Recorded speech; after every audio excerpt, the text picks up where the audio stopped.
she kills this guy in defense, and we say, okay, well, we don't know it's defense until we've had a trial, and she spends $50,000. I go, our system is fundamentally broken. I say, how much do you think she should have to pay for not getting raped? Because that's what our system ends up working out to be. Fundamentally. And they'll say things like, why'd you shoot him? He only had a knife. And then you have to explain to them that, like, getting stabbed can kill you. Hey, I live in a bad neighborhood. I'm gonna tuck some bear spray into my jacket. They'll charge you with carrying a concealed weapon and carrying a weapon for purposes dangerous to the public peace, because the Canadian courts have held that protection against the ordinary dangers of the world is a purpose dangerous to the public peace. You see people who defend their home to defend their property and their life in the process, and they lose their home to the legal bills. I'm going like, is this fair? Is this just? And a lot of these cases, I look at them, and the fundamental question I ask is just, I look at the police and I say, whose side are you on? Because they'll go in and they'll charge the home invader for break and enter and so forth, but they'll also charge the homeowner. And I say, well, this is a time to pick a side. Prevent the possibility of being attacked in your home. Leave your fobs at your front door. Breaking enters because they're breaking into your home to steal your car. They don't want anything else. A lot of them that they're arresting have guns on them, and they're not toy guns, they're real guns. They're loaded. Guns can be used for hunting or for sport shooting in Canada, and there are lots of gun owners, and they're mostly law-respecting and law-abiding. But you can't use a gun for self-protection in Canada. That's not a right that you have in the Constitution or anywhere else. All of the people in possession of one of the weapons that has been banned since 2020 and who will not participate in the compensation program will have an illegal gun in its possession, and that's a criminal act. Canada's banned everything from ninjas and nunchucks to semi-automatic squirrel guns. A few weeks ago, I went up to Canada to shoot long range from the top of the Rockies, once again, trying to showcase to you some of the most beautiful places I've had the chance to pull a trigger in. What we also went up there for, though, was to film a little bit of a documentary on Canadian marksmanship culture. What we couldn't have anticipated, though, is less than 24 hours after returning, the Canadian government decided to start confiscating people's guns. That documentary is going to have to wait.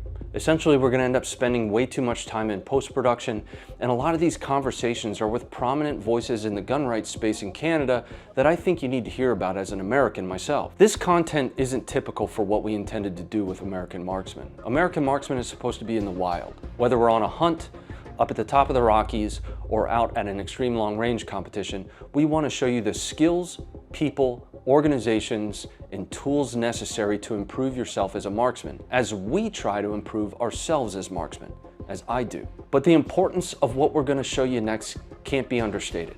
Firearms are actively being confiscated from Canadian citizens. This is it. Those firearms were previously legally acquired by firearm owners, but they are now prohibited firearms. Some of my closest friends are actually Canadian. In fact, the owner of Funker 530, where most of you might actually know my work from, is Canadian. Funker 530 is a Canadian company. Over the years, he has shared bits and pieces of the challenges that he's worked through, and once again, it always seemed nonsensical to me.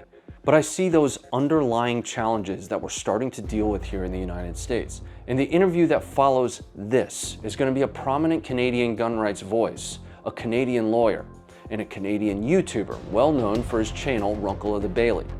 I sat down with Ian Runkle to get a better understanding of what exactly gun rights, or gun law more specifically, looks like in Canada. I hope you guys will watch all of this interview, and the interviews that follow this one, because I think they are absolutely critical for us to understand as Americans, for Canadians to understand who might not be connected to the things that are actively happening in your country right now. Canadian gun confiscations can't hurt me in the United States. They're not coming for mine. They don't want to do that. But the culture behind them can.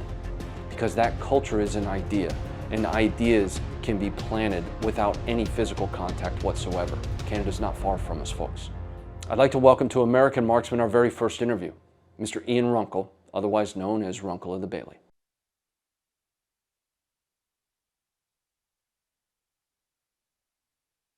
So, welcome. How are you enjoying Canada so far? This is probably the best firearm experience that Canada has to offer left.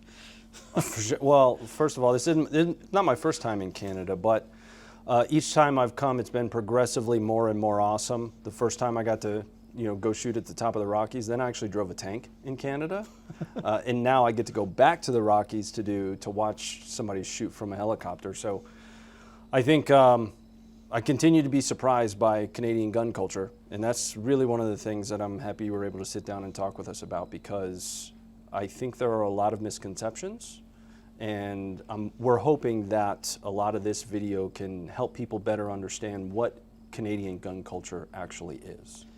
And the thing is, Canadian gun culture is actually probably a whole bunch of different cultures. You've got people who've got like a Lee Enfield that they've had in their family since wherever, and maybe they use it to shoot a deer a year. And and then you have farmers who use it all the time. And we also have people who are more serious competitors. There's all of the different range of sort of principles and practices. Canadian gun culture, because it's so regulated, there's all the licensing and all of this, it ends up with a bit of a different flavor to it. There's a bit of sort of a weeding effect, in the sense that a certain percentage of people who might apply get sort of weeded out.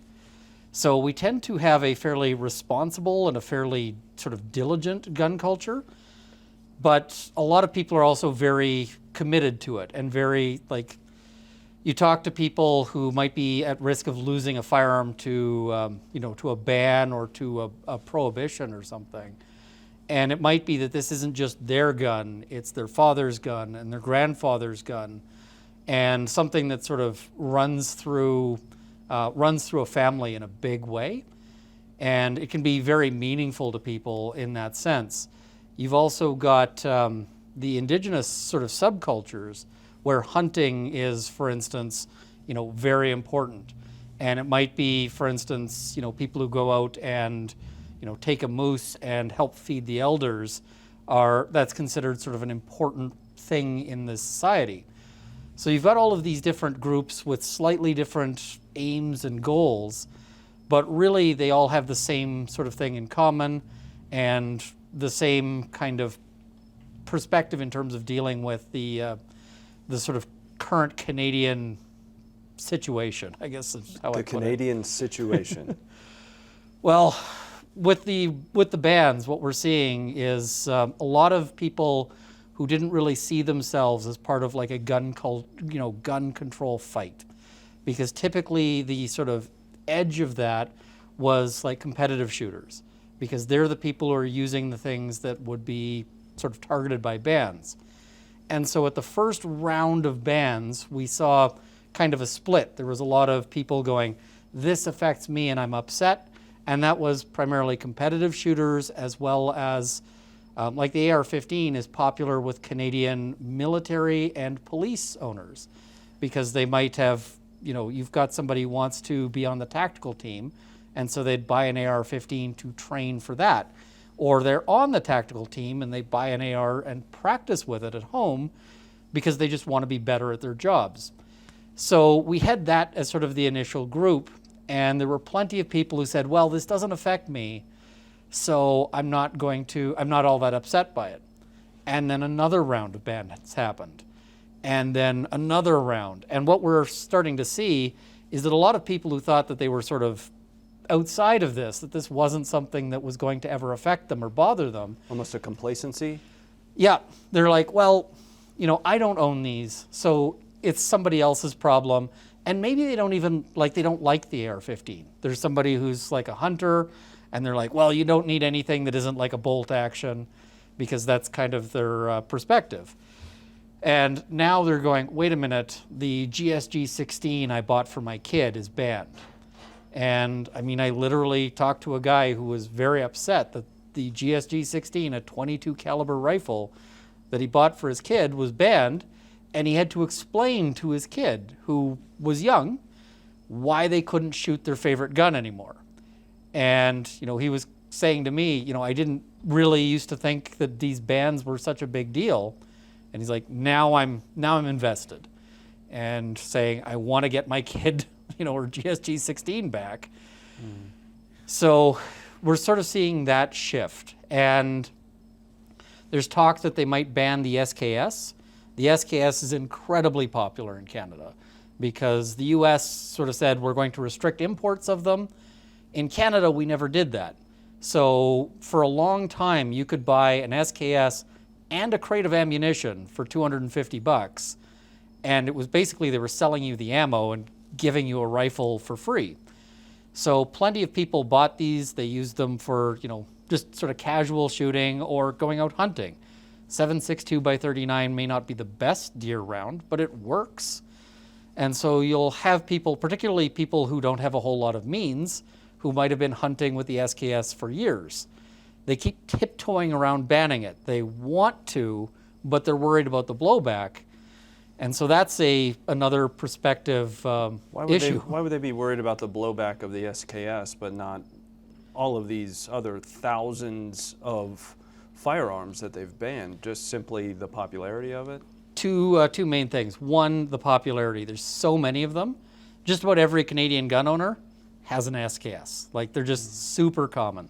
And the other thing is, for a long time, they've been sort of very popular with Indigenous hunters. And that's partially because they were a gun you could buy that works, does the job, and was inexpensive. And also, they work great in Canada. Some rifles you get, if you take one out into 30 below weather, where it might be miserable, some of them fail and don't function all that well. It's really hard to screw up an SKS. It just works. So, it doesn't matter how cold it gets, it doesn't bind up. It doesn't matter if you fail to maintain it properly, it'll still function. So they're this kind of indestructible gun, which means that there's tons of them out there, but especially they're going to get Indigenous groups being very upset, going, listen, you're taking our guns away. We have a fundamental right to hunt, and they don't want to open that particular can of worms. How does the government respond to a fundamental right to hunt, to provide sustenance to your family? What's their response to that? No, you don't? Well, the problem is that they're actually they've got their hands tied, because what they might like to say is, well, you've got a right to hunt, but not necessarily with this rifle. But the way the case law has gone is that there is a right for Indigenous people, for Indigenous hunting, to hunt with sort of modern tools. Mm-hmm. And so if they try to dial it back too much, they may actually face a claim where it's like, you can't.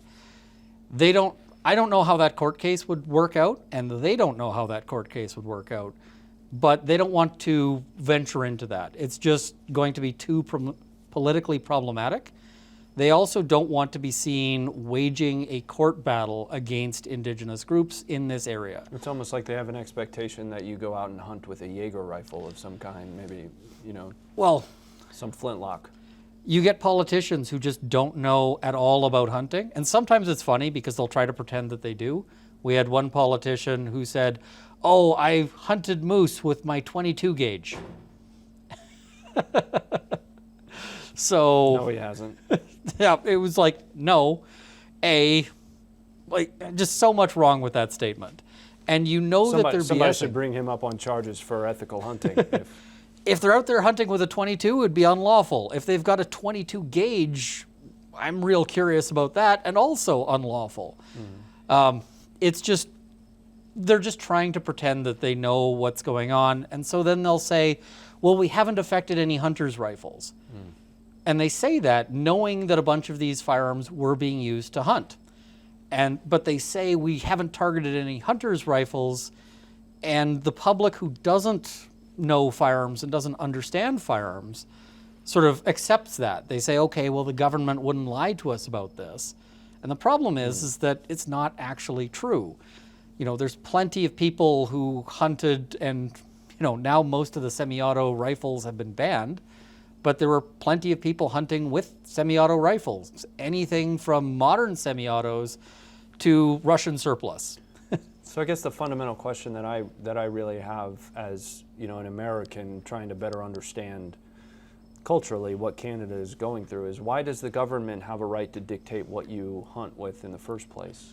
So Canada does not have a Second Amendment, and the courts actually have rejected the idea of any sort of firearm rights. This was litigated, and unfortunately was litigated by somebody who was self-representing and maybe didn't do the best job, but the court said there is no right to firearms in Canada. So in theory, they could just say, we're going to ban all firearms. And they might run into trouble with respect to Indigenous hunters, but for non-Indigenous hunters, the court would just say, well, tough. Time to take up bow hunting, time to take up crossbow hunting. And that might be the end goal. You know, they ban one thing and then they move on to another. We're already seeing some groups, some of whom are very much government connected, saying things like sniper scopes and things like that. Sniper scopes. Just referring to any optic. For sure. And so, you know, at that point, how many hunters are out there hunting with irons? Not a whole lot. It's, you know, optics are incredibly common. But they'll spin this to the public who has never been hunting and doesn't understand this as if it was something strange and unusual.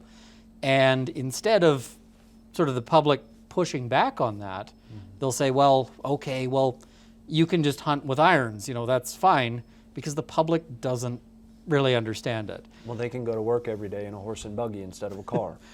And this is the problem, is that Canada has sort of a hunting culture that goes back ages. You know, Canada was built on like the fur trade and so forth, but a lot of people have really lost that.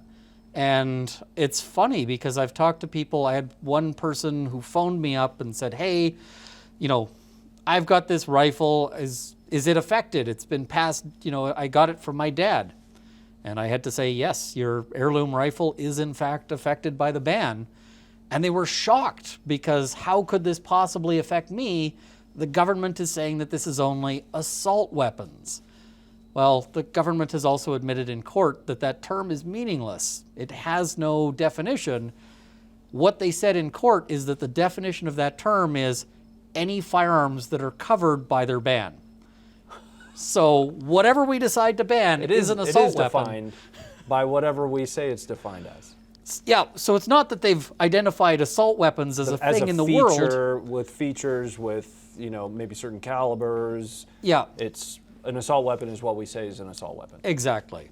Okay. So, I mean, I look at the U.S., and the U.S. has a very different sort of perspective and different legal framework. And I see people sort of that difference in how people approach regulatory things. And sometimes we see, you know, you see things, people say, oh, well, you know, they're just going to ban this. It's not such a big deal. And that was the approach, that was the belief in Canada for a long time. Canada had sort of reached a compromise on the bans because they banned like full auto. They banned short-barreled handguns some time ago. They banned variations of full auto firearms. So for instance, the AK-47 was banned entirely, even semi-auto versions of it. And people went, well, we don't like this, but it's been stable for a while. We can still shoot with a bunch of things. The AR-15 was what's called a restricted firearm. And this is a category that doesn't exist in the US because a restricted firearm is something that you can take from your house to the range and back and to like a limited number of places with basically a permission slip from the government. They have to give you like permission to take it to and from places. So if you want to take it to like a gunsmith, you know, if that's not on your authorization to transport is what that thing is, then you can't do it. So that was sort of how the AR-15 was treated. And so people bought them specifically to shoot at the ranges. That was it. You couldn't go hunting with an AR, even if that AR was, for instance, chambered in something larger than .223. Notwithstanding the fact that in the US, like the AR is a very popular hunting rifle, and here in Alberta, they actually have just changed the hunting regs so that you can hunt with .223. So it's legal to hunt a deer with .223 now, but even like if the old laws were in place, you wouldn't be able to say, I need an authorization to transport. I want to take my AR-15 to the woods to go shoot a deer. They'd say, no, that's not allowed. We disallow that. It gets weird. I was teaching a class for law school, and handguns are restricted in Canada in the same way. So So I had to ask for permission to take my guns to like my driveway, because I could take them to the range, but my driveway isn't the range. And they'd have to go to my driveway to get to the range, but because my driveway is a stop, I had to get a special permission. And literally all I was doing was I was teaching a firearms and weapons law class, and so I just like put a gun on my seat, took a picture of it so that then I could ask students, like, what is the legalities around this? And I had to ask for permission to do that and get an authorization to transport. You built a, and help me understand. In order for you to build this curriculum, you had to first ask permission to effectively build curriculum for a firearms class that would help people understand the laws that were in place so that they didn't have to go to jail. Pretty much, yeah. Although this one was aimed at law students who might end up dealing with like a firearm file. And just so... Oh, so not only that, so these are people that are going to help Canadians ensure that they receive, proper representation in court. 100%. And and the thing is they could have said no.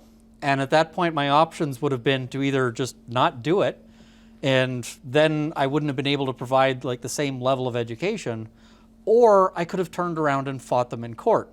Now, I'm fairly well positioned to fight with them in court, but the average person, if they are in this situation, they're going to be in a much more difficult spot, because hiring a lawyer is going to be expensive. Doing it without a lawyer is very risky, because certainly the government is going to be sending lawyers. It's not that they're going to be, sort of self-represented in the same way.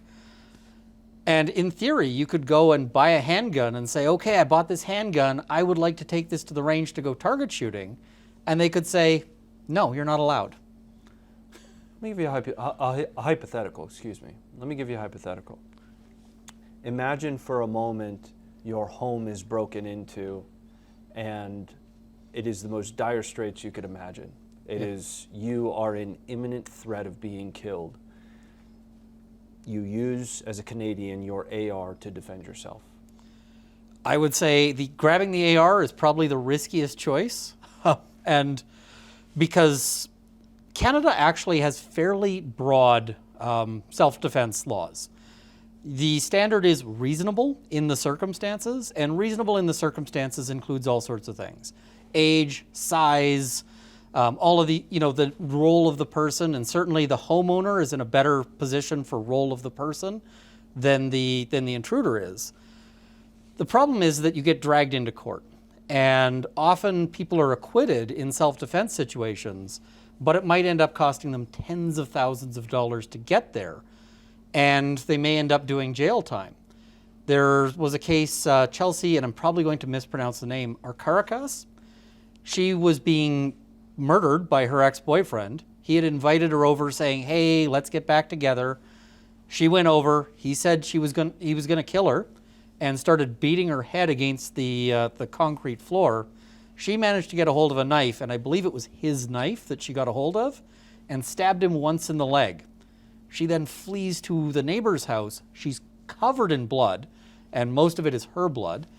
The neighbors think it's a Halloween costume because it was sort of mid-October, and they didn't think it was possible for somebody to be bleeding that much. And she eventually convinces them to get the police there, but it turns out he died. And she ended up spending 30 days in jail before the Crown prosecutor withdrew the charges, saying it was one of the clearest cases of self-defense he'd seen in a 30-year career. Is it mandatory for you to spend jail time? It's not mandatory, and the thing is that they have discretion as to whether or not they charge, and they also have discretion as to when they charge. But the problem is that they decide to charge early, right away, and then investigate after. And it's very hard to get bail if you've got, if the charge is murder. That sounds a lot like guilt until proven innocence to me. It's not supposed to be, but it ends up feeling like that. And the court says, well, you're innocent until proven guilty at your trial, but it's still fairly rough. There's the case of Ian Thompson. That was a major, if you talk about sort of the Canadian gun culture, it was a major wake-up call for a whole lot of people, because Ian Thompson was a handgun instructor. I think he still is. And he had a dispute with his neighbors. His neighbors were not great people, and they decided to firebomb his house. And so they went around with Molotov cocktails, hitting the doors and windows to try to trap him and burn him alive. He goes into his safe, unlocks the safe, loads his revolver, comes out the window, and fires a couple of rounds into the air. And initially they charged him with careless use, careless storage, reckless discharge of a firearm, a whole bunch of things. They end up dropping the charges for the use and the discharge because they said, okay, well, we guess it's self-defense. But they still charged him with the careless storage on the theory that if he was able to get to his gun fast enough to not die, that his gun cannot have been legally stored. And this is one of those moments when you just go, oh my God. And one thing I saw reported, I can't confirm it because I wasn't there, but it was reported that they had sort of a grand moment where they're going for what's called consciousness of guilt. They want to show that he knew he'd done something wrong because he was cleaning up the scene. And they said, well, you picked up your brass after it, after you fired. And he said, no. And they said, well, why was there no brass on the ground? And he says, I don't understand your question. It was a revolver. And that was the thing, is they said, well, doesn't the brass eject when you fire? And he says, no, it's a revolver. It doesn't work that way. The brass ejects when I go in and eject, because I'm reloading it. And they went, oh. And the problem is he's being prosecuted by somebody who doesn't understand how a revolver works and yet is keen to get and this is a real issue. So we have theoretically broad powers of self-defense. If somebody was kicking down my door and I got a shotgun and loaded it, I'm probably going to be in the right unless I am, unless it turns out that it's like the teenage neighbor kid who's drunk and is like lost, and I probably could have just said, hey, get out, right? But if it's a guy coming in with a fire axe who means to kill me, I'm probably fine if, first I have the gun and point the gun, and if the guy comes after me, I'm probably fine with shooting him in circumstances like that. The issue is that a firearm needs to be stored either in a safe and unloaded, or you can have like a long gun trigger locked and sort of out in the open, but the ammunition cannot be readily accessible to the firearm, which might mean that it has to be in a locked box or it has to be in another room. That sounds subjective. Well, it is a little subjective for sure. What does readily accessible mean? But it's also a problem in terms of if I want to defend myself, well, now we've made it into this puzzle. And this guy who's kicking down the door, I have to somehow figure out how to get to my gun, unlock the gun, get to the ammo, load and it makes it very difficult for firearms to be used practically in self-defense. And that was probably an intentional choice by politicians because they didn't want news stories of violent criminal stopped by firearm-wielding homeowner, because then that might make guns sound like a good idea. So instead, they're much happier with, homeowner killed by violent crazy. So we do see cases where people use a firearm in self-defense and they get charged, and we get public statements from police going, recently we had a police force say that you should leave your keys by the door because criminals are wanting to steal expensive cars, and you want them that if they kick down the door that they just see your keys, take the keys off the wall. You should give them a free car. Yep, and they're saying don't fight them, because if your keys are in your bedroom, then they'll come to the bedroom and attack you and you'll be vulnerable. So just leave the keys there so that it's convenient for the criminals. And I go, what side are you guys on? It's very polite, at least. It's Canadian politeness dialed up to 11. It almost incentivizes criminality. 100%. And, we've seen studies when they've actually asked burglars, what is the thing you fear most? And it's not incarceration. It's not, an angry dog. It's an armed homeowner. That's what scares them, and that's what makes them worried. And we can look at studies like New York did a study or did an experiment ages ago, because New York had become sort of reputationally known for muggings. People across the U.S. knew that New York was dangerous for muggings, and it was impeding tourism.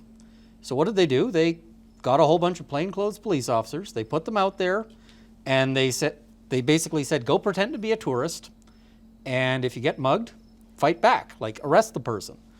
And that cut the muggings way down.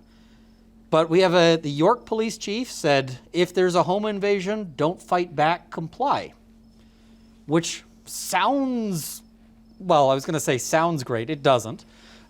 But, you know, I see people saying, oh, well, you know, maybe that's your best chance of survival. But the problem is that we also see cases, including Canadian cases, where that does not work out.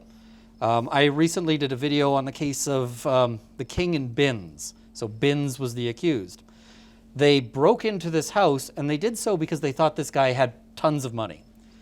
He didn't. He was a used car salesman, and he had a bunch of cars parked out front of his house because they were inventory. That was it. Dealer vehicles. Dealer vehicles. So they go in, and they assume he's got stacks of cash lying around, which he doesn't. They managed to get $2,500, which was like a customer had put down a deposit, and that was in the house. They got that. But they thought he was holding out on them. So they had this guy, and they're kicking him in the ribs, they're kicking him in the face, they're heating up a knife on the stove and burning him with it repeatedly. He ended up with permanent scarring. And finally, when that doesn't work, they kidnap his mother, who was old and getting cancer treatment, and they say, listen, if you don't pay us $100,000, we're going to kill her. How would it have been possible for this man to comply? It couldn't. Like, what he ended up doing, and this was, you know, a good move on his part, is he ended up calling the police, and to their credit, the police called up, they pretended to be his brother, they worked out a deal, they dropped off cash. Cash was never found. The cash went missing, but they did eventually recover the mother. So the problem is that when you tell potential home invaders that Canadians are to comply, well, it sounds like it's a great business model for the home invader. You say the cash was never found? Nope. It just went missing. So, I mean, those guys did some jail time, but maybe that cash was out there when they got out. They had a little nest egg waiting for them. It might well have been. Or, you know, you just never know. And it's messed up. I get people who ask me, like, one of the questions I get asked over and over again is, what can we do to protect ourselves? And the answer I always have is, well, there isn't really a good answer. We've seen some products for the Canadian market. The Byrna is for sale here, but you can't get the pepper balls. And so, like, it's a device that's designed to launch pepper balls where you can't actually have the pepper because pepper spray is illegal in Canada. Why is pepper spray illegal in Canada? Any, like, spray weapon that is intended for people is banned. What if it's bear spray? Bear spray is legal. What if you use bear spray on the person? So what they'll do is they'll charge you with assault with a weapon and assault causing bodily harm, but they won't be able to charge you with possession of a prohibited weapon because the bear spray itself is not banned. But if you're carrying it around, like if you just are like, hey, I live in a bad neighborhood, I'm going to tuck some bear spray into my jacket, they'll charge you with carrying a concealed weapon and carrying a weapon for purposes dangerous to the public peace, because the Canadian courts have held that protection against the ordinary dangers of the world is a purpose dangerous to the public peace. And my thoughts on that is the court got it wrong on that. Because my perspective is that if somebody is going out committing robberies or, you know, worse, I'll avoid using the words because I don't know which platform you're putting this on, but Don't feel the need to pull any punches at all. We really want to invite the conversation. If it's a problem, we should talk about it. Well, at one point in Edmonton, there was a serial rapist who was operating in the River Valley, which is a nice park. Mm-hmm. It's a place where people commonly go for walks, runs, etc. And the police put out a statement that said, don't carry a knife, don't carry pepper spray, don't carry any of these things to defend yourself, because that would be a criminal offense. And if I was in policing, I can say I would have put up the message I would have put out was, listen, technically it is illegal to carry a knife or pepper spray or whatever in the river valley, you know, but women, if we find you carrying this, no, we didn't. We didn't see anything. Because I think that the danger to the public peace is the rapist, not women protecting themselves from the rapist. So where are things at today when it comes to the legal fight, when it comes to the cultural fight that Canadians are having to surmount? Because these bans, these restrictions that you have, they almost sound nonsensical to me as an American, just to be frank with you. I mean, a lot of it is they banned things based on cosmetics. In terms of the firearm bans, a lot of it was based on how they look. So, you know, we see the GSG-16 banned because of how it looks. And notwithstanding the fact that it's a .22 caliber rifle, it's not all that scary. We've also got historical bans, some of which were just based on straight up racism, because we banned like nunchucks and blowguns, and shuriken are banned, but throwing knives and throwing axes are fine. And I look at that and I go, how does this make any sense? And the answer is there's this big list of things that they banned. They don't like ninjas. They basically tried to ban ninjas. And I'm like, okay, maybe we should.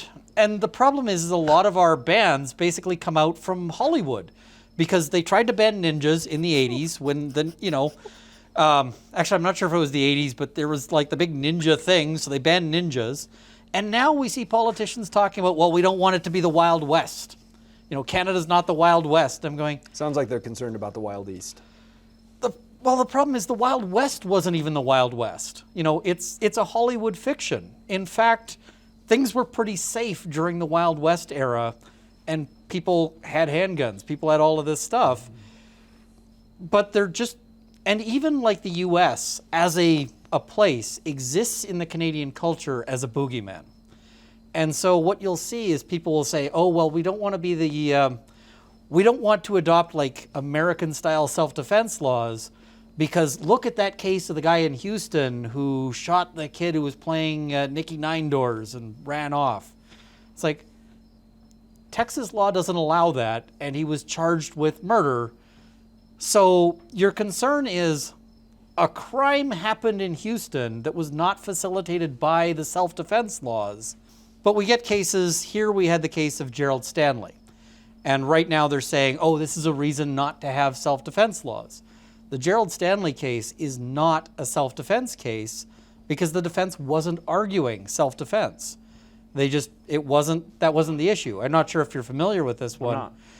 What happened is a group of kids were going around breaking into things, and they had a .22, but the .22 was broken at this point because they'd used it as a club to break a lock on another property. They drive onto Gerald Stanley's farm, and while there, they try to start a quad that he owns. They initially claimed, and the media widely reported, that they were just there because they had a flat tire and they wanted help with their tire. But this is a claim that maybe is a little suspect, because when you have people who were breaking into other properties and then come onto this property and are trying to start a quad, maybe their intentions aren't so noble.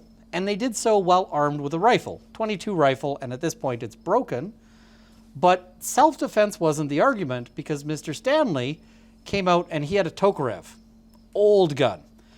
Nice. And he's got it, well, he also had ammunition that he'd been storing in a shed where like water's been dripping on it. Wait, was it by 25 or was it by 25. So old Nice. Soviet ammo. Nice. He comes out, fires a couple of rounds into the air as a warning shot, and then he drops the magazine and racks the slide several times to try to unload it. That was his evidence, and it seemed to be agreed on. And then he goes up to the window and is trying to reach for the keys, is what he was testifying to, and the gun goes off. Now, the prosecution's theory is that it was an intentional, that he shot the guy right in the back of the head from close range. The defense theory was not self-defense. The defense theory was hang fire. And hang fire sounds suspicious until you think, well, really old ammo, stored in poor condition, and this is the detail that was not very well reported, there was actually a bulge in the casing. And all of the experts who looked at it concluded that this meant an out-of-battery firing. And with the Tokarev, you cannot fire it out of battery like that by pulling the trigger, because it would have been sufficiently out of battery that the hammer would not have actually interacted with the firing pin if you're pulling the trigger. So what this tells us is it wasn't an intentional pulling of the trigger, and it gets presented as like, oh, well, we can't expand self-defense. It was never about self-defense. It was about whether this was a hang fire or not. So the whole Canadian discussion on self-defense almost ends an up, accidental argument it's exactly was an accidental argument. Yeah. He was saying, I wasn't trying to shoot him. I thought I'd unloaded the gun. Round must have been hang firing. It got stuck. Old gun, poorly treated, and it went off. And it went off because trigger was pulled previously, and this ammo was just, a lengthy hang fire. It's unlikely, it's unusual, but it's also the only thing that actually explains all of the physical evidence. So when you get people saying, we can't have expanded self-defense because look at this case, it's not even a self-defense case. We have this entire mythology around what self-defense looks like in Canada. And the other thing is a lot of the conversation is driven by people who are very safe and very comfortable. So you'll see people who are, wealthy and live in nice neighborhoods. In their high towers. Yeah, and they say, well, you have to behave reasonably and so forth. The problem is crime largely targets people who are poorer, who are less, and they're not the people who are getting their message out there. And we're seeing a real split right now in terms of these voices, because there was just a case here, an intruder broke into a house armed with a crossbow, and the homeowner stabbed the intruder, and we have very little in the way of details because the Canadian system is very opaque. But a lot of people look at this and they go, this is crazy. This person broke into a house armed with a crossbow, which, I'm not sure what make and model of crossbow it is, but I've shot like an old, not very powerful crossbow. It was still able to put bolts through a solid wooden door without stopping. I would not want to be shot with one. And I'm thinking, this guy got stabbed. Okay. Unless this was something like the guy fell and passed out and was stabbed while he's unconscious, I have a hard time going, feeling that this might not have been reasonable. It seems that that's the most likely conclusion. There was another case that happened here. Somebody was woken up in the night by somebody who was beating on them. Just from sleep, they wake up to a beating. And they grabbed a knife and they stabbed the person, and they ended up getting convicted because the court said they went too far in defending themselves. Well, what was the expectation of proportionate response to that? They just say it's got to be reasonable, and they say gave him too many stabs. Well, they expected this person to be Mike Tyson and wake up. And this is the problem, is most people are not at all trained.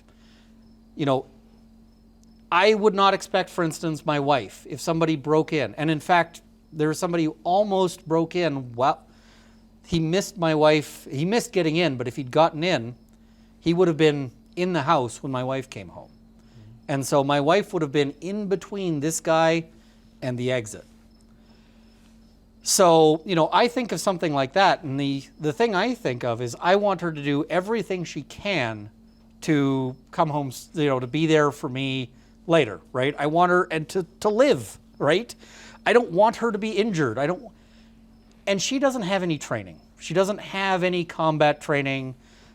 She knows how to use a firearm enough, but she's not like, I don't know if she's ever seen like the use of force wheel or any of these kinds of things.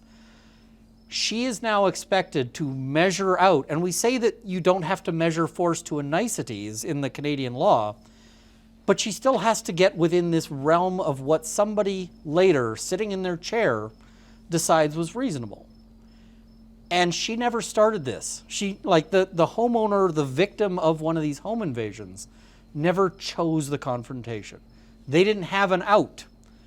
It's only the invader that has the option to make it not happen. So to my mind, the person who is responsible for that is the home invader. And that's where the law needs to be. And a lot of these cases, I look at them, and the fundamental question I ask is just, I look at the police and I say, whose side are you on? Because they'll go in and they'll charge the home invader for break and enter and so forth, but they'll also charge the homeowner. And I say, well, this is a time to pick a side. This is a time to be on the side of, of good and to do the right thing. You have some discretion. And I would love to see our laws updated to allow to give more flexibility. Not just that you can't, that you had to have been reasonable, but something like criminal liability starts at a point of like your response being grossly disproportionate to a degree that shocks the conscience. That's the kind of language I'd put in there. To capture something like, the Pulp Fiction scenario of like somebody breaks in and you decide to torture them or something like that. And we go, maybe that's too far. But if somebody breaks in and it's like part of a confrontation, my feeling is that the law should say that's all on the home invader. And that's not how Canada works. In the pursuit of self-preservation, in my opinion, regardless of where you live, there should be the ability to use commensurate force necessary to preserve your life, right? There should not be a use of force continuum is, what we would describe it as for like a law enforcement officer whose primary function and focus is not necessarily to neutralize somebody, but it is to, essentially contain something. That way they can go through the justice system, etc. As a civilian, the way I have always looked at this is I will use a commensurate amount of force to preserve my life. And I look at it and I say, it's not even necessarily that commensurate, because I look at something like a police officer is going to be, somebody who's had combat training. Might not be like, equal to infantry or whatever, but they get some, sparring training, they get some sparring practice. They've had firearms training. They've had, they have a tool belt with all sorts of alternative options, right? They can use a taser, they can use, they've got the whole Batman belt of pepper spray, etc. Whereas if you break in, and let's imagine an 80-year-old grandmother, and she sees somebody who's broken into her house, and she sees that person wandering around, she's identified, it's not a family member, it's not anything. She goes and gets her gun. Well, we know from like police training that, somebody with a knife, for instance, is dangerous at a surprisingly long distance. The whole Tooler drill of it takes, 21 feet. 21 feet, and it's not like a hard and fast rule, and it assumes that you're drawing. But still, if I had a gun on you right now and you had a concealed knife, you'd have a pretty good shot at getting, landing something.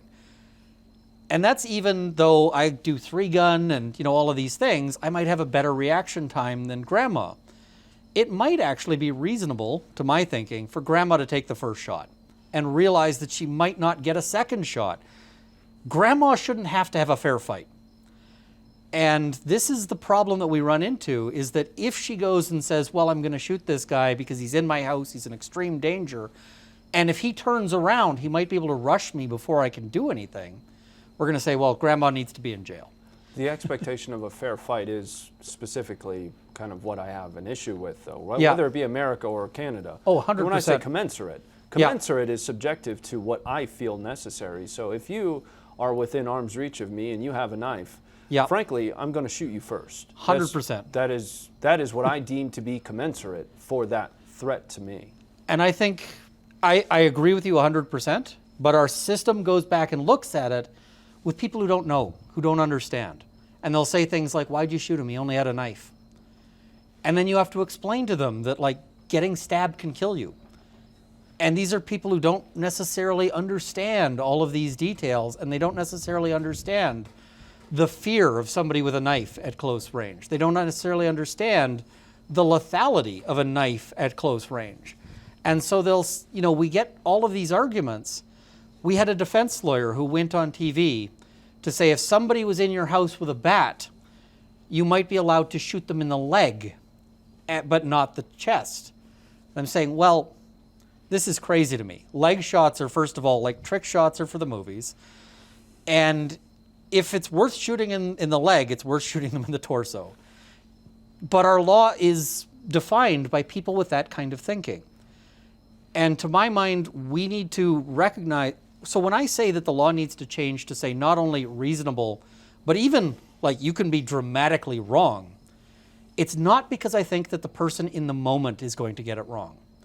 I actually believe that grandma is going to make the right call for grandma. And I believe she's going to do it like 99 times out of 100. The problem, the people I think are going to make the wrong call, is a judge or a jury later. Because they've never been grandma in that situation. They've never been, they've never actually dealt with that. And what they think is reasonable from a chair and going home to bed at night and so forth isn't what's going to feel reasonable in the moment. And they can try their best to understand it, but it's like me trying my best to understand what it means to be a fish. You think real hard on it, but you just can't get there. And so that's part of why I think the legal test needs to shift, is so that even if the juror thinks that the person was unreasonable, possibly even dramatically unreasonable, to say, juror, you still have to acquit, unless this makes a transition into like beyond unreasonable and into like positive sadism or something along those lines. And what you see is people say, well, you can't, you shouldn't, harm somebody, property isn't worth whatever. The problem is the home invader, when they come in and they're invading a home with a weapon, which is very common, burglars typically avoid an occupied house. They will take steps to ensure that a house is not occupied, as compared to home invaders who don't care and will arm themselves for that possibility. They have already decided that your stuff is worth your life. That's the big thing. They haven't decided that your stuff is worth their life, because nobody's going to make that calculation. They've decided it's worth your life. And when they come in, if it comes down to it, that home invader is, they brought in a weapon. They're entirely willing to use it, is the obvious conclusion. But if I decide that my stuff is worth more than your life. And the thing is to my mind, like if somebody's fleeing, okay, let them go. But, at the end of the day, that's not what we see in these cases over and over and over again. That's always been a baseless argument to me. You care about your stuff more than a life. Well, first of all, at this point in my life, I've spent an entire life getting this stuff. I would say important safety tip. All of my stuff yeah. is because I have spent my whole life acquiring it. And this is also why I go, we should give not just ties to the homeowner, but a substantial amount of latitude, because the homeowner is in a place. We say you have to be reasonable. The homeowner's not in a place where reasonable is in their vocabulary. Somebody wakes you up in the middle of the night hitting you. Reasonable isn't in your vocabulary. It's not in your frame of mind at all. You get cases, and the thing is everyone talks about like property. You never know if somebody is just there for property. BTK used to tell his victims, I'm just here to take your stuff. BTK. The Dennis Rader, he would break into houses, tell people, I'm just here to take your stuff, tie them up, and then torture them to death. And they accepted his, I'm just here to take your stuff. And they complied. And they died in the most horrible ways. Weird. So, is somebody fleeing or are they repositioning? If somebody's in my house and let's say they come up to my office and I've heard them breaking in and I've armed myself and I hear them take off running, are they running for the door or are they running for the kitchen knives? Right. I don't know what, and is it reasonable for me to expect them to get to the kitchen knives? We see bar fights where somebody leaves the bar and they go back and they get a gun and they come back. All of these things, I agree with the notion that at some point there has to be a line drawn in the sense of like the Pulp Fiction scenario.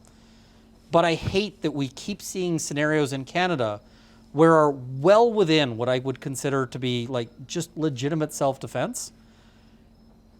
and they get charged because they say, well, the court needs to figure it out. We should set our standards so sufficiently far that it's obvious how this is going to go. So this is really kind of walking down the road to what I understand to be a major conversation right now in Canada around castle doctrine. And the weird thing is, Canada actually has castle doctrine, and it's the fundamental element of castle doctrine is the principle that you don't have to retreat from your own home. And the Canadian courts have upheld that and have confirmed that this has been a principle in Canadian law since the founding of Canada. You don't have to flee from your own home because it's sort of a privileged space, and also because it's dangerous, right? If somebody's kicking down your door, they're coming in, you're fleeing out into the dark, into the unknown. How do you know you're not fleeing into the guy who's coming the other way? Somebody covering the back door or something. Yep. The guy who's, decided to hit your shed while the other guy hits the main house, the lookout, the getaway driver, all of these people, you might be fleeing directly into other danger. It just doesn't. So Canadian law has said there is no obligation to flee from your own house. You can use force to defend your position within your house. The problem is that people get ruined doing it. So we see over and over and over these cases where people are acquitted, but they got dragged through trial and they spent, $50,000, $100,000 defending themselves, and their lives, and all of the legal commentators say, oh, well, what's the complaint? Justice was done. You were acquitted. And you go, well, are you going to give them that money back? Are you going to give them the 9 months that they spent agonizing? Because going through being criminally charged with something is not stress-free. The notion that you're going to a trial where maybe you're going to spend years or possibly the rest of your life in jail. I have seen people acquitted on far less serious charges than murder and do things like stagger out of the courthouse and throw up because just the adrenaline dump, of getting out of that, I've been acquitted. I've seen people, collapse. I've seen people cry. I've seen people laugh. All of these emotions because there's so much adrenaline, so much stress built up. And so I've heard other criminal defense lawyers say, oh, well, they get acquitted at trial. Who cares? I go, you ruined their life. That's the problem. If you have something like a woman who's sitting there, she's at home, and somebody breaks in and intends to do her harm, either, rape, murder, whatever, I say, how much do you think she should have to pay for not getting raped? Because that's what our system ends up working out to be. Fundamentally, that is what, that's what's happening there. She kills this guy in defense, and we say, okay, well, we don't know it's defense until we've had a trial, and she spends $50,000. I go, our system is fundamentally broken if a woman is having to pay that much money for not complying. When we see a police chief saying, just comply, I look at this and I say, this is such an incredibly sheltered position because just comply, the woman who's having a stalker break into her house doesn't have that option. It's just not. Anybody who says that she should just comply is somebody I go, you have no place in this discussion because that's a monstrous position. So how do we get to a place where not only can that woman defend herself, but also can be secure in defending herself, that she's not giving up, her life savings? You see people who defend their home to defend their property and their life in the process, and they lose their home to the legal bills. I'm going is this fair? Is this just? One of the few questions that I have for you left is the why, and I'd like to frame it a certain way. Do you think that the path that your government has taken with firearms is out of sincere concern for some semblance of greater good, a collective security, or do you feel as though it is to further solidify and establish a monopoly on violence? I think it's actually something else entirely, which is you've got the sort of anti-gun culture in Canada, and to understand sort of how that frames things, there's a bit of political sort of football here.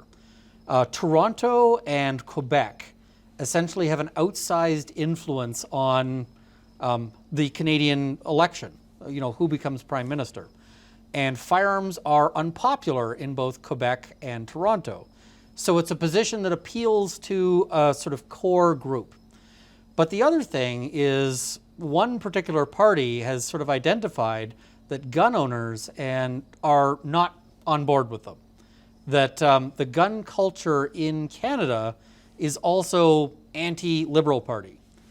And they seem to have decided that the best way to deal with that is if they can eliminate the gun culture and eliminate, sports shooting and so forth, then maybe they can reduce that as a voting bloc that works against them. Would you say that gun culture itself, not even necessarily just sports shooting, there are many aspects to firearms. Would you say that that is a core part of Canadian culture, though, and that they are essentially ridding a portion of Canadian culture by doing that? Absolutely. And the thing is, it may not be part of like downtown Toronto culture, but if you venture outside of the cities and you go into rural areas, you will find that it is part of the fabric of existence, part of the framework of life, and goes back, hundreds of years. Well, those cities were founded with a rifle by people that pushed west Yep. after establishment in the east, whether they be American or Canadian. And the thing is that since then, they've forgotten that. And, the Canadian government has done a fair bit to sort of mythologize a firearmless culture. There was, for instance, they had these things like Canadian Heritage Minutes, these little clips. And one of them was about disarming prospectors who were coming north into British Columbia. And so they talk about that. The thing is that Canadian culture has been intertwined with firearm ownership because for a long time, and in many places still is, a firearm is a necessary tool of existence. If you go up to northern Canada and you're talking about people who are really part of the Canadian framework, you need a gun. It is just part of what you, and so you'll actually see university policies that say like, no firearms on campus, no firearms on any trips, unless you're going up north, in which case maybe you must bring a firearm. Because it might be a tool that you can use to preserve your own life. Absolutely. And I'm not going to name the organization, but like a group that works with kids and like takes them on various excursions, tried to put in a no guns policy. And they were told by rural groups, you can't do this. We have bears. Kids will die. So they purposefully were attempting to endanger kids by keeping firearms away from. They just their didn't protection.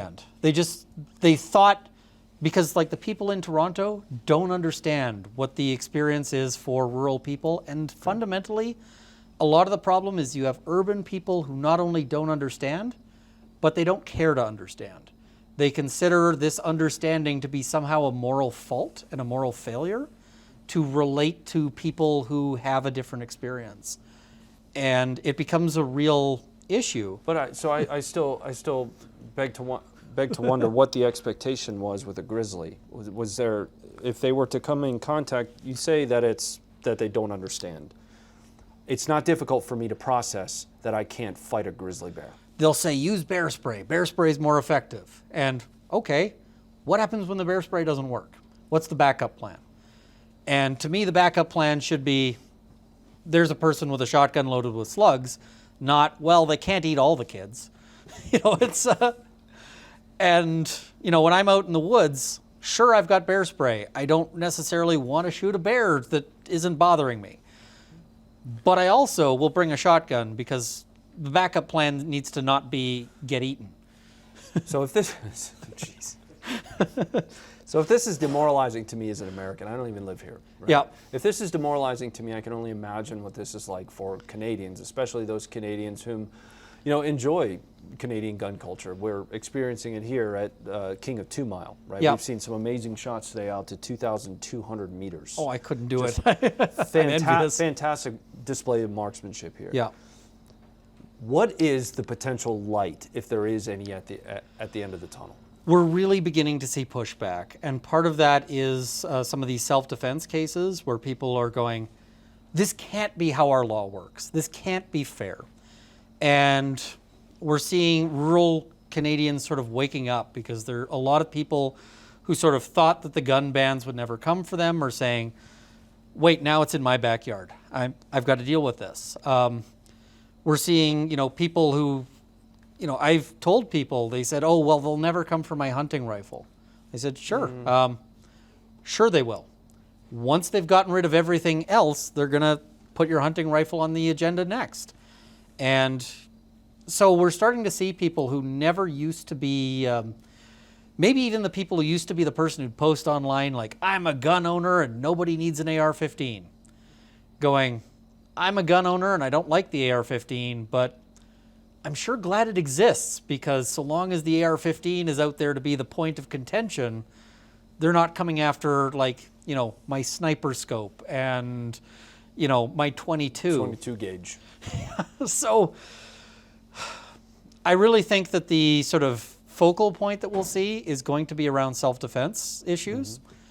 And it's becoming an issue. There's also issues around just crime and policing. People look around and they say, well, I don't feel as safe anymore. And part of that, the response is they'll say, well, look at the crime stats. The crime stats are weighing more towards violence over property crime. So you might see things sort of staying the same but shifting more towards violence. And people are just becoming more aware of their risks and more aware of these concerns. It becomes hard to ignore. I was speaking to sort of an informal community leader in my neighborhood. He organizes a lot of the events and so forth. And I mentioned the break and enter attempt at my place. And he said, well, there have been 5 in the neighborhood that he's aware of. And how many of those were reported to police? Not all of them. It's just people. So the crime stats themselves don't necessarily reflect what people are experiencing because people are starting to give up on the police as as able to deal with this. This is getting to a point where it's becoming a major point of contention, and the politicians are beginning to no longer resonate with the people when they say everything's fine. You don't need to defend yourself. And people are saying, yes, I do. This is crazy. So that's where I have some hope, is that maybe we'll see some change there. If there's a message that you had for an American audience listening to this, because I'm telling you as your everyday American gun owner, nobody really special, I just like to shoot. I could tell you that what you're describing is one of my biggest fears as a gun owner in America. What would that be that you tell Americans? Support firearm rights, because the people who are against them will talk about compromise, but they will offer a false compromise. The compromise that they'll offer you is give up some stuff now, and then give up some stuff later, and bit by bit they will take everything. They will never give up. And even if you are a gun owner or somebody sitting there looking and saying, well, I like this gun, but I don't like that gun, the gun you don't like is protecting the one you do. They will, so long as they're fighting over that other gun, they won't necessarily get to yours. Keep the fight as far away from whatever you hold dear, and anything you give up, it is very unlikely you ever get it back. We see a constant diminishment. So fight for what you have, because it's only a losing game to stop fighting. Also be on the lookout for ninjas. And be on the lookout for ninjas. Apparently they are a major concern for Canadian gun. I can't believe you can't have nunchucks. I've seen in criminal cases where somebody's tried to use nunchucks. It's almost always the case that there's more bruises on the guy who's holding the nunchucks than you end up beating yourself up with them. Everybody's tried doing the thing with the nunchucks, and you just end up hitting yourself with it. And that's, even the dumb weapons they ban. It's crazy. We banned the most popular. It's illegal to have a knife that you can flip open, and they're sold at Home Depot. They're the most popular brand of trade knives. So if they actually enforced that law, they could go to like any construction site in Canada and just start rounding people up and throwing them in. It's crazy, some of our rules. Well, all I can say is that I appreciate you sitting down to have a conversation about it. We're going to be kind of continuing down a path of doing what we can to help people understand where things are right now, what the next steps are. We'll be talking with the CCFR here in a little bit. We're also going to have a conversation with an American gun rights organization, an AGR. They'll be coming up to help us understand. They'll probably be horrified. How things. I happen to have experience and can tell you that they would. I'll put it that way. Again, thank you very much. Thank you.